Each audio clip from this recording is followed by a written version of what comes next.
Hello guys, আজকে ডিউটিতে আসলাম। এসে মুরগিগুলারে খানা দিচ্ছি। দেখেন খাওয়ার জন্য কি পরিমাণ করতেছে, মনে হচ্ছে যে কয়েক বছর না খেয়ে রয়েছে। তো আমার এই ইউটিউব চ্যানেলটা সাবস্ক্রাইব করে রাখবেন আপনারা প্রতিনিয়ত ভিডিও পাওয়ার জন্য। আমি যে মুরগির ফার্মে ডিউটি করি, তো সেই ফার্মের মুরগিগুলার যাতে প্রতিনিয়ত আপনাদের কাছে ভিডিওগুলো পৌঁছাতে পারি, তার জন্য ইউটিউব চ্যানেলটা সাবস্ক্রাইব করে রাখবেন। আমার এখানে প্রতিনিয়ত রিজার্ভে 10 থেকে 15,000 পিস বাচ্চা থাকে। 1 মাস 1.5 মাস বয়স হলে বিক্রি করে দিই বাচ্চাগুলা। এইগুলার বয়স 1 মাস 1 সপ্তাহ।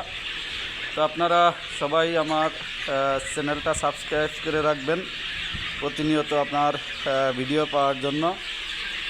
সাবস্ক্রাইব করে আমার পাশে থাকবেন। সবাই ভালো থাকবেন, সুস্থ থাকবেন। আল্লাহ হাফেজ। খাবার মনে সকালে দিই আর বিকেলে দিই, 2 বেলা খাবার দিই। তো দেখেন